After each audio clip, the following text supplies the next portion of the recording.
Assalamualaikum warahmatullahi wabarakatuh. Puji syukur saya panjatkan atas kehadirat Allah Subhanahu wa taala, karena berkat rahmat dan hidayahnya lah kami masih diberikan kesempatan untuk mengerjakan tugas video presentasi klimatologi. Baik, perkenalkan kami dari kelompok 8, yaitu membahas tentang pencemaran lingkungan. Untuk menghabiskan waktu, saya akan mempersilakan saudari Dia Sasmita untuk mempresentasikan materi pertama. Waktu dan tempat saya persilakan. Bismillahirrahmanirrahim. Assalamualaikum warahmatullahi wabarakatuh. Perkenalkan, nama saya Dia Sasmita, NIM A01205008. Sebelumnya terima kasih kepada moderator telah memberi kesempatan saya untuk membacakan materi. Baik, langsung saja. Materi yang saya bacakan yaitu pencemaran lingkungan. Apa sih itu pencemaran lingkungan? Jadi, pencemaran lingkungan adalah perubahan besar pada kondisi lingkungan akibat adanya perkembangan ekonomi dan teknologi. Perubahan kondisi tersebut melebihi batas ambang dari toleransi ekosistem sehingga meningkatkan jumlah polutan di lingkungan. Adapun faktor-faktor yang menyebabkan terjadinya pencemaran lingkungan ini antara lain peningkatan jumlah penduduk dan kegiatan eksploitasi alam yang tidak terkendali, serta adanya industrialisasi yang tidak dikelola dengan baik. Selain itu, pencemaran lingkungan pada kenyataannya juga dapat disebabkan oleh proses alam itu sendiri. Pencemaran lingkungan didefinisikan sebagai perubahan faktor abiotik akibat kegiatan yang melebihi ambang batas toleransi ekosistem biotik. Misalnya saja, penggunaan kendaraan bermotor ataupun alat pengolah bahan baku yang terkadang tidak sesuai dengan standarisasi lingkungan. Ada dua jenis bahan dalam pencemaran. Yang pertama, degradabel, yaitu polutan yang dapat diuraikan kembali atau dapat diturunkan sifat bahannya ke tingkat yang dapat diterima oleh proses alam. Contohnya, kotoran manusia atau hewan dan limbah tumbuhan. Yang kedua, non-degradabel, yaitu polutan yang tidak dapat diuraikan oleh kemampuan proses alam itu sendiri. Contohnya, merkuri, timah hitam, arsenik, dan lain-lain. Pencemaran lingkungan disebabkan oleh beragam faktor. Namun, faktor terbesarnya adalah manusia. Sadar atau tidak, kita telah berkontribusi dalam proses pencemaran lingkungan. Mulai dari pertambahan jumlah penduduk yang lain tak terkendali, banyaknya sumber-sumber zat pencemaran sehingga alam tidak mampu menetralisir. Selain itu, banyak juga aktivitas sehari-hari yang tanpa disadari menjadi faktor rusaknya lingkungan. Di antaranya, yang pertama, penggunaan kantong plastik secara masif. Yang kedua, pembuangan sampah dan limbah deterjen ke sungai. Yang ketiga, penggunaan AC berlebihan. Yang keempat, pembuangan limbah elektronik yang tidak sesuai aturan. Yang kelima, pembakaran hutan. Yang keenam yaitu penggunaan kendaraan pribadi sehingga menimbulkan banyak polusi. Yang ketujuh, pembuangan limbah pabrik atau kotoran ke sungai. Yang kedelapan, penebangan hutan yang mengakibatkan hutan tak mampu menyerap karbon dioksida lebih banyak, dan lain-lain.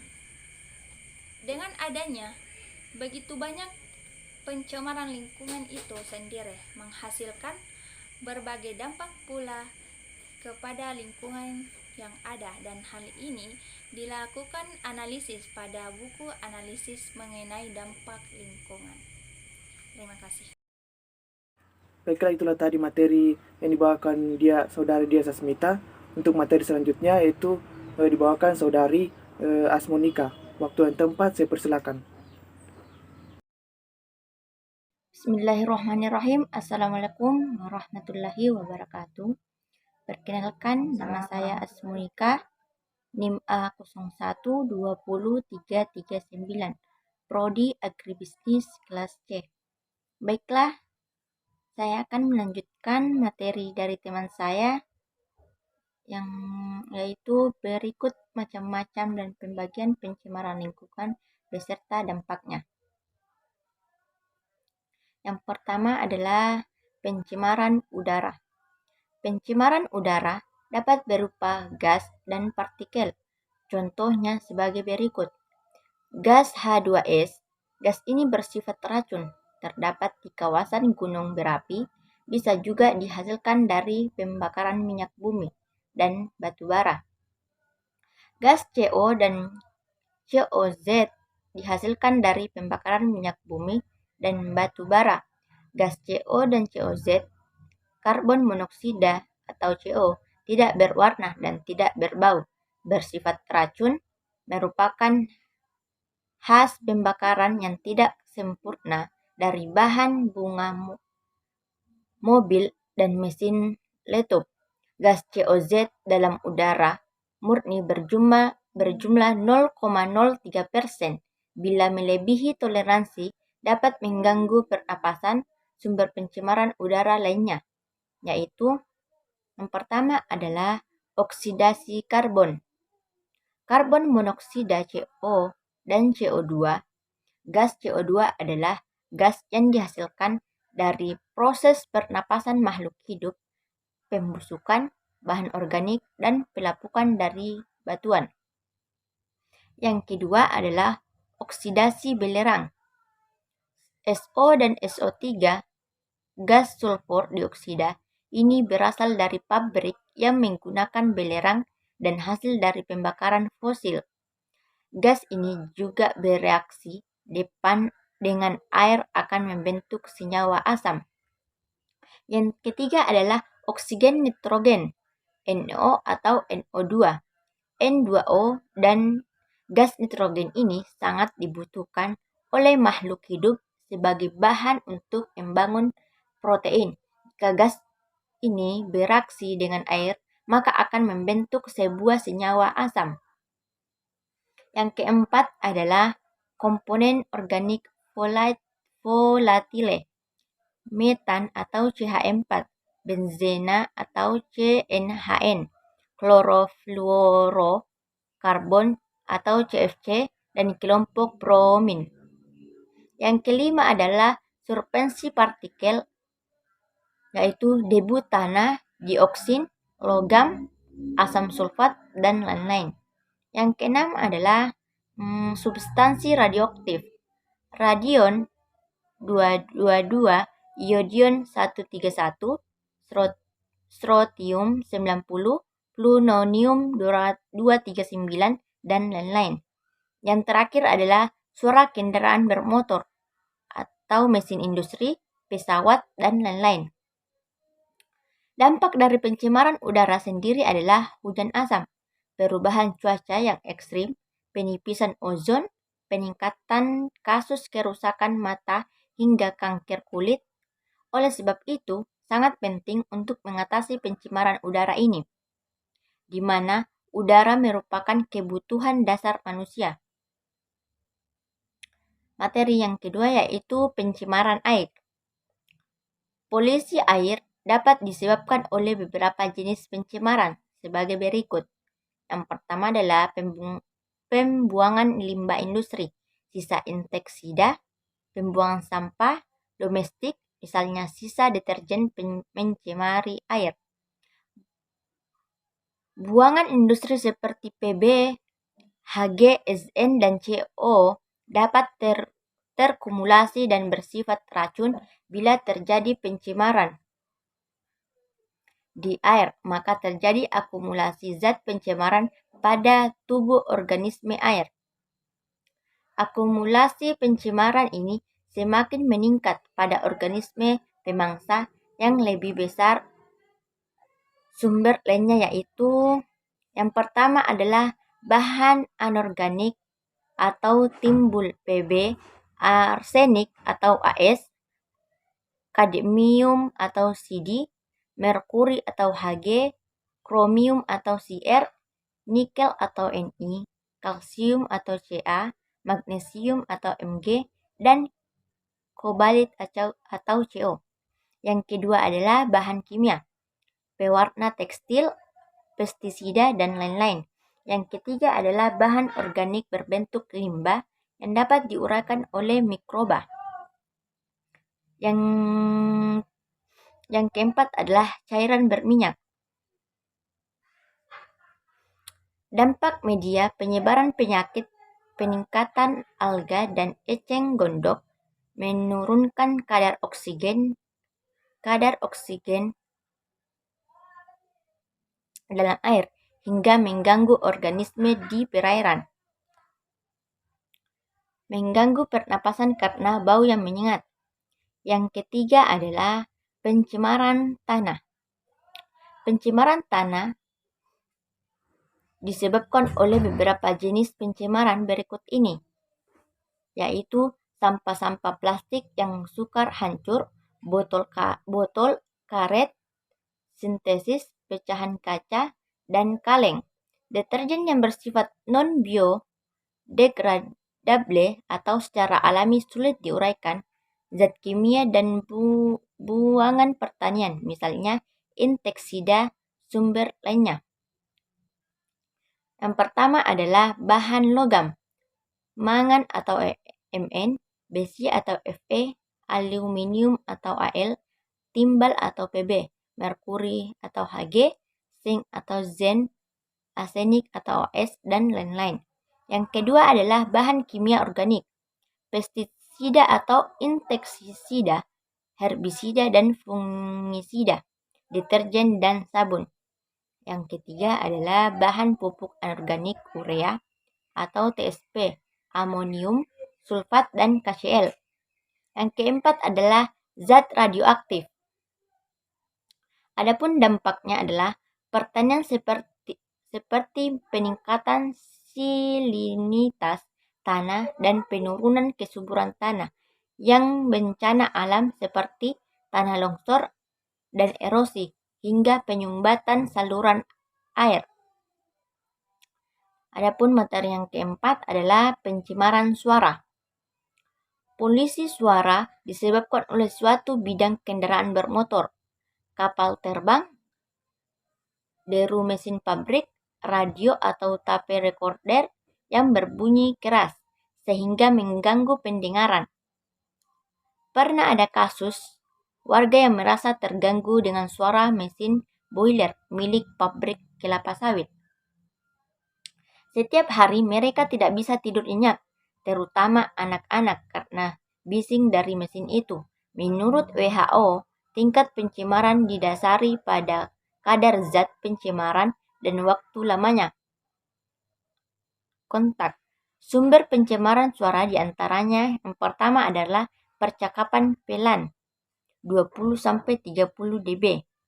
Yang kedua adalah radio 50-60 dB. Yang ketiga adalah mesin pemotong rumput 60-80 dB. Yang keempat adalah lalu lintas 60-90 dB. Yang kelima adalah truk 90-100 dB. Keenam, kendaraan bermotor 105 dB. Ketujuh, pesawat terbang 90-120 dB. Yang kedelapan adalah musik atau beat musik 120 dB. Yang terakhir adalah mesin jet 140 dB. Adapun tingkat pencemaran sendiri dibedakan menjadi 3, yaitu pencemaran yang mulai mengakibatkan iritasi atau gangguan ringan pada panca indera dan tubuh, serta telah menimbulkan kerusakan pada ekosistem lain, misalnya gas buangan kendaraan bermotor yang menyebabkan mata pedih. Adapun yang kedua adalah pencemaran yang sudah mengakibatkan reaksi pada fal tubuh dan menyebabkan sakit yang kronis, misalnya pencemaran Hg atau air raksa di minimata Jepang yang menyebabkan kanker dan lainnya, dan lahirnya bayi cacat. Yang terakhir adalah pencemaran yang kadar zat-zat pencemarnya demikian besarnya sehingga menimbulkan gangguan dan sakit atau kematian dalam lingkungan, misalnya pencemaran nuklir. Baiklah, itulah materi yang sempat saya bawakan. Lebih dan kurangnya mohon dimaafkan. Saya akhiri dengan ucapan Assalamualaikum warahmatullahi wabarakatuh. Baiklah, itulah tadi materi yang dibawakan Saudari Asmonika. Untuk materi yang ketiga yaitu dibawakan oleh Saudari Nirwana Pratiwi. Waktu dan tempat saya persilakan. Assalamualaikum warahmatullahi wabarakatuh. Perkenalkan, nama saya Nirwana Pratiwi, NIM A1203039. Di sini saya selaku sebagai pemateri ketiga. Baik, langsung saja. Dampak pencemaran lingkungan. Dampak pencemaran lingkungan yang lebih terasa saat ini adalah pemanasan global atau global warming, di mana suhu bumi meningkat yang menyebabkan beberapa es di kutub utara mencair dan terjadinya kenaikan permukaan air laut. Pemekatan hayati juga merupakan salah satu dampak yang akan ditimbulkan dari adanya pencemaran lingkungan.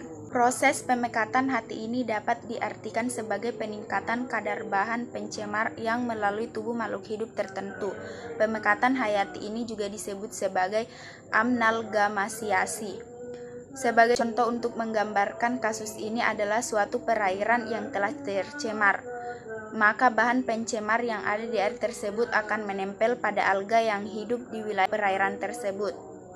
Ketika alga dimakan ikan-ikan kecil, maka ikan kecil akan terkontaminasi bahan pencemar. Ketika ikan kecil dimakan oleh ikan-ikan besar, maka ikan besar juga akan mengandung berbagai bahan pencemar yang dimiliki oleh ikan kecil. Dan ketika ikan-ikan besar ditangkap dan dimakan oleh manusia, maka bakteri atau polutan tersebut akan masuk ke dalam tubuh manusia melalui ikan-ikan besar tersebut.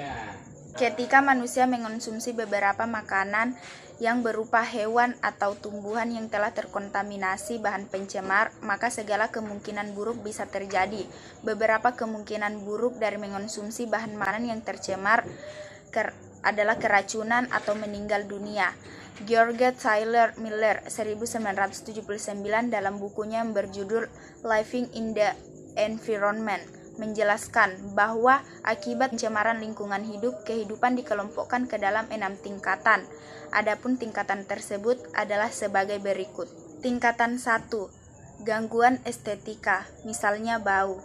Tingkatan 2, kerusakan properti, misalnya bahan logam menjadi karatan. Tingkatan ketiga, gangguan pada tumbuhan atau hewan, misalnya penurunan hasil pertanian.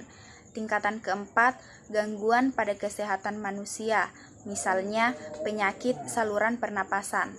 Gangguan kelima, kerusakan secara genetika dan reproduksi manusia. Dan tingkatan yang terakhir atau keenam, yaitu gangguan pada ekosistem secara luas, misalnya perubahan iklim global. Terima kasih. Baiklah, itulah tadi materi yang dibawakan oleh Saudari Nirwana Pratiwi. Untuk materi yang terakhir, itu dibawakan saya sendiri, yaitu cara menanggulangi pencemaran lingkungan. Yang pertama, penanggulangan secara administratif. Penanggulangan secara administratif terhadap pencemaran lingkungan merupakan tugas pemerintah, yaitu dengan membuat peraturan-peraturan atau undang-undang. Beberapa peraturan yang telah dikeluarkan antara lain sebagai berikut. Yang pertama, pabrik tidak boleh menghasilkan produk atau barang yang dapat mencemari lingkungan. Misalnya, pabrik membuat lemari es, AC, dan sprayer tidak boleh menghasilkan produk yang menggunakan gas CVC sehingga dapat menyebabkan penipisan dan berlubangnya lapisan ozon di atmosfer. Yang kedua, industri harus memiliki unit-unit pengolahan limbah seperti padat, cair, dan gas sehingga limbah yang dibuang ke lingkungan sudah terbebas dari zat-zat yang membahayakan lingkungan. Dan yang ketiga, pembuangan sampah dari pabrik atau yang harus dilakukan ke tempat-tempat tertentu yang jauh dari pemukiman. Yang keempat, sebelum dilakukan pembangunan pabrik atau proyek-proyek industri, harus dilakukan analisis mengenai dampak lingkungan. Dengan kurang AMDAL. Dan yang kelima, pemerintah mengeluarkan buku mutu lingkungan, artinya standar untuk menentukan mutu suatu lingkungan. Untuk lingkungan air ditentukan baku mutu air, sedangkan untuk lingkungan udara ditentukan baku mutu udara. Dalam buku mutu air antara lain tercantum batas kadar bahan pencemaran logam berat, misalnya fosfor dan merkuri. Di dalam buku mutu udara antara lain tercantum batas kadar bahan pencemar, misalnya gas CO2 dan CO. Pemerintah akan memberikan sanksi kepada pabrik yang menghasilkan limbah dengan bahan pencemaran yang melebihi standar baku mutu. Dan yang kedua, penanggulangan secara teknologi, yang dimana penanggulangan pencemaran lingkungan secara teknologi, misalnya menggunakan peralatan untuk mengolah sampah atau limbah. Di Surabaya terdapat suatu tempat pembakaran akhir sampah dengan suhu yang sangat tinggi, sehingga tidak membuang asap. Tempat tersebut dinamakan insinerator.